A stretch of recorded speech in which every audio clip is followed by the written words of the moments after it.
con chim đinh từ ngày lâu về cái xuân lễ na với bát quan đình đã đi lâu dừng cầm mi nung haya mưa thấu xa đi cái gì ôi pha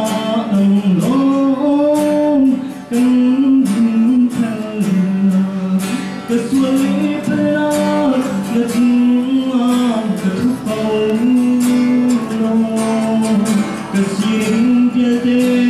như bụi pha cái xin cái rộp bần nó đút nát lấy thôi